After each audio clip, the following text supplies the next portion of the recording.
En Tunisie, le président Bédi Caïd Essebsi a confirmé samedi qu'il ne souhaitait pas être candidat à l'élection présidentielle du 17 novembre prochain. Il a fait cette annonce à l'ouverture d'un congrès de son parti.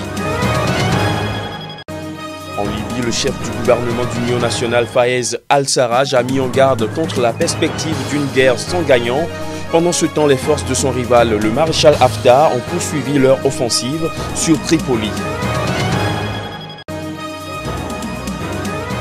Et puis au Soudan, des milliers de Soudanais ont manifesté pour le deuxième jour consécutif devant le quartier général de l'armée dans la capitale Khartoum, réclamant la démission du président Omar el-Béchir.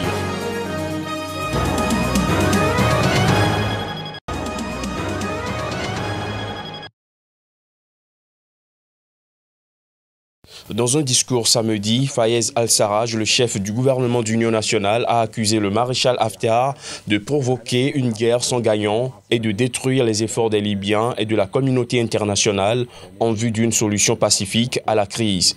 Rappelons les arrangements trouvés avec Khalifa Haftar lors de leur dernière rencontre fin février dernier à Abu Dhabi. Fayez al-Sarraj a estimé que son rival avait trahi l'accord et avait tenté de le poignarder dans le dos. Lors de cette rencontre, les deux hommes avaient conclu un accord notamment en vue de former un gouvernement unifié et d'organiser des élections avant la fin de l'année.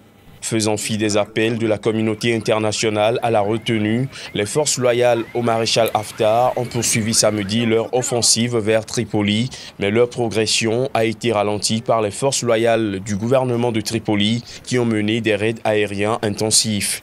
La nouvelle escalade de violence intervient avant une conférence nationale sous l'égide de l'ONU, prévue mi-avril à Ghadamès, dans le sud-ouest du pays, afin de dresser une feuille de route avec la tenue d'élections pour tenter de sortir le pays de l'impasse.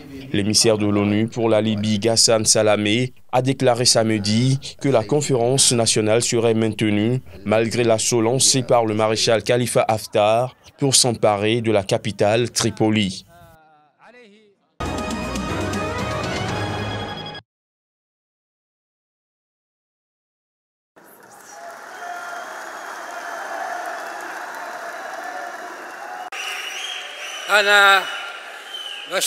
En toute honnêteté, je ne pense pas que je vais me présenter à la présidentielle. Je ne le pense pas.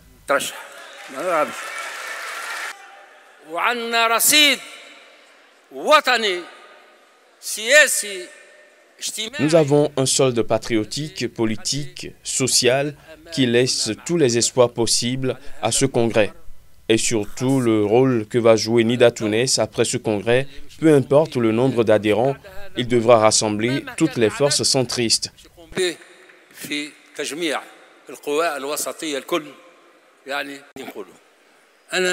Je vous le demande personnellement. Il y a des personnes dont l'adhésion au parti a été gelée. C'est votre droit et je ne m'immisce pas dans vos affaires et je ne vous en ai pas parlé.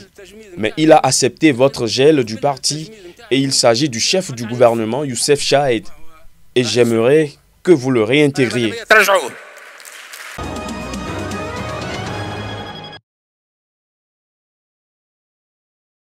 Des milliers de Soudanais ont défilé samedi à Khartoum. Un grand nombre de manifestants sont parvenus à atteindre le quartier général de l'armée pour la première fois depuis le début de la contestation antigouvernementale il y a près de 4 mois.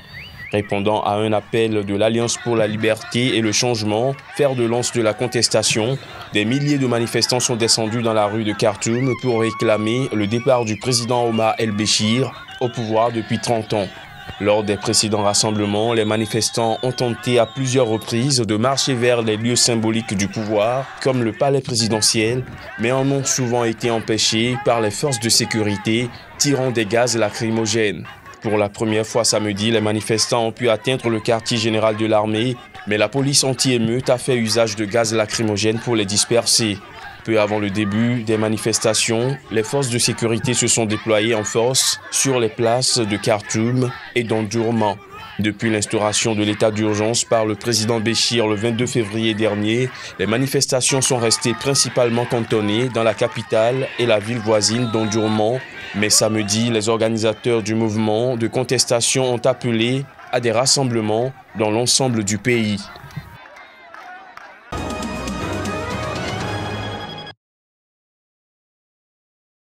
demandons à ce gouvernement de démissionner le plus simplement possible, qu'il y reste le président. Je ne parle du président, que le président de la République du Mali, je lui dois du respect, qui démissionne de façon démocrate, qui donne un exemple à sa jeunesse. Ils disent que son deuxième mandat, c'est un mandat de la jeunesse. La jeunesse demande aujourd'hui, avec respect et considération, qu'il donne un exemple. C'est les musulmans qui ont la solution. Avec les doigts, c'est Allah qui a dit dans le Saint-Coran. Avec les doigts, c'est nous qui avons la solution. Même le gouvernement qui est présent, c'est les musulmans. Et dans un pays dont 95% musulmans, c'est nous qui avons la solution. C'est nous qui avons la solution. Wallah, on a la solution. On a la solution. Seulement, le problème, c'est nous parce qu'on a négligé, on a donné le temps aux politiciens. On a donné le temps aux politiciens. Raison de plus, ils ont vendu le pays. Ils ont vendu le pays. Ils ont trahi les Maliens. Ils ont trahi les musulmans. Ils nous ont trahis. Ils nous ont trahis. Ils nous ont trahis. Wallahi billah, ils nous ont trahis. Hier, c'était le nord. Aujourd'hui, on a oublié le nord, c'est le centre. Demain, on ne sait pas ce qui va arriver ici au sud. Donc vraiment, s'il n'est pas capable, vraiment de garantir notre sécurité, qu'il dégage. S'il part, le président de l'Assemblée nationale va assurer l'intérim durant les 40 jours. C'est lui qui est capable, nous allons choisir ses derniers pour aller de l'avant. Vous savez, quand les choses atteignent une certaine limite, comme on dit, la ligne rouge, il est indispensable que le peuple se retrouve, le peuple marche. Et de toutes les façons, le monde nous donne déjà une leçon, à travers le cas de l'Algérie, d'accord? À travers le cas de la France. Je pense que ce qui nous arrive commande à ce que l'on sorte, le peuple sorte pour clamer sa désapprobation.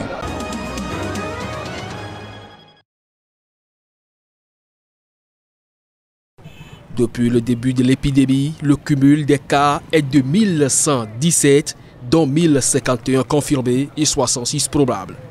L'épidémie a été déclarée dans la province du Nord Kivu et marginalement en Ituri voisine.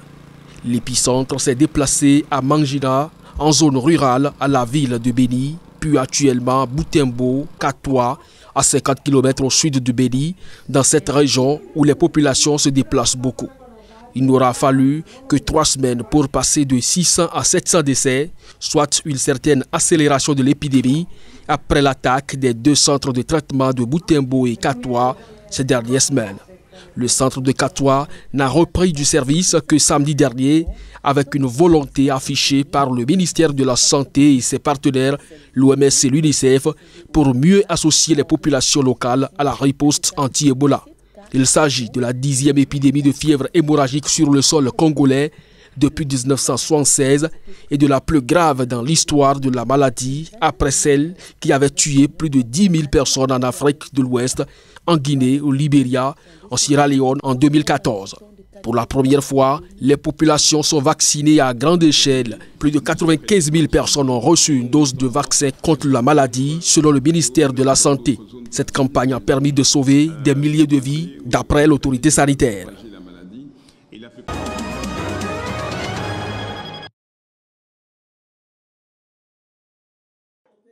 Douala, la capitale économique du Cameroun, a abrité le 16e séminaire du réseau francophone de la régulation des télécommunications. L'objectif de la rencontre était d'explorer les axes d'une harmonisation des cadres réglementaires des TIC et définir les bases d'une harmonisation de la régulation des communications électroniques. Notre volonté, c'est vraiment de partager des pratiques entre les différents régulateurs. Donc le Fratel rassemble une cinquantaine de régulateurs à travers tous les continents. Et nous sommes tous confrontés à ce casse-tête. Comment mesurer la couverture mobile? Comment mesurer la qualité de services mobiles? C'est extrêmement compliqué pour tout un tas de raisons techniques. Et donc ce séminaire doit nous permettre d'être plus intelligents ensemble pour mieux répondre à ce défi. Pendant 2 jours de travaux, ce séminaire a par ailleurs permis de lancer le chantier phare de l'année 2019, la rédaction d'un document commun sur les enjeux de couverture et de qualité de services mobiles pour publication d'ici la fin de l'année 2019. À chaque régulateur d'amener aux consommateurs une information précise pour comparer la qualité des différents réseaux. Tous les réseaux n'ont pas la même qualité. Il y a des gens, des opérateurs qui font l'effort d'investir pour avoir des bons réseaux, d'autres qui font moins l'effort. Et puis des fois, le même opérateur, il va faire un effort dans une région et puis un moins bon effort dans une autre région. Le séminaire a été aussi l'occasion de présenter le nouveau logo de Fratel et de faire le point sur les autres chantiers prévus en 2019, notamment la modernisation du site internet, confirmant l'engagement des membres dans le réseau et son ancrage dans l'actualité après les travaux de réflexion sur l'avenir du Fratel mené en 2018. Il a été par ailleurs décidé que la 17e réunion annuelle du réseau francophone de la régulation des télécommunications aura lieu à Bucarest en Roumanie les 23 et 24 octobre prochains.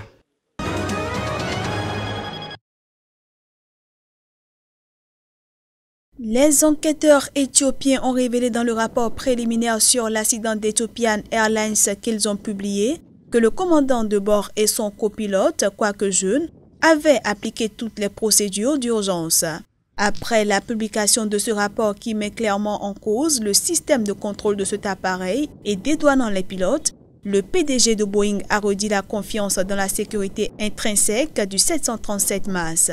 Le rapport préliminaire contient des informations fournies par l'enregistreur des données de vol, boîte noire, selon lesquelles les données d'angle d'attaque transmises à l'avion par la sonde d'incidence étaient erronées, provoquant l'activation du système de contrôle automatisé de l'assiette de l'avion MCAS pendant le vol, comme ce fut le cas pendant le vol Lion Air 610, a reconnu Boeing dans un communiqué.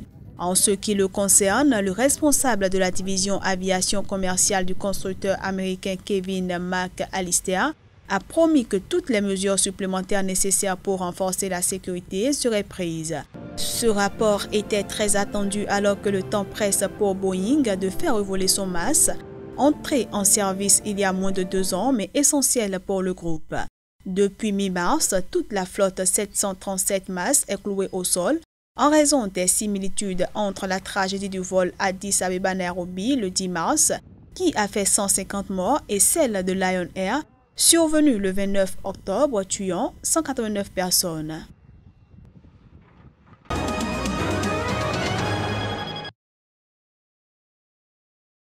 Fatou Bensouda fait les frais de la nouvelle politique de restriction de visa américain contre les personnes directement responsables pour toute enquête de la Cour pénale internationale contre des militaires américains, alors qu'elle devrait se rendre aux États-Unis pour enquêter sur d'éventuels crimes de guerre commis par l'armée américaine et ses alliés en Afghanistan. Le procureur de la CPI a vu son visa revoqué. Ceci conformément à la mise en garde du secrétaire d'État américain Mike Pompeo, qui avait averti le 15 mars dernier que ceux qui sont responsables de l'enquête proposée par la CPI sur le personnel américain en relation avec la situation en Afghanistan ne sont pas supposés obtenir un visa ou être autorisés à entrer aux États-Unis. Le chef de la diplomatie américaine avait également annoncé que les États-Unis sont prêts à prendre des mesures supplémentaires, y compris des sanctions économiques si la CPI ne change pas de cap. Du côté de la CPI, on soutient que le procureur Bensouda va continuer à exercer ses fonctions sans crainte ni faveur. Dans un rapport publié en 2016, la CPI avait indiqué qu'il y avait des motifs raisonnables de croire que l'armée américaine avait commis des actes de torture dans des lieux de détention secrets en Afghanistan gérés par la CIA. Le même rapport avait désigné le gouvernement afghan et les talibans comme auteurs de crimes de guerre.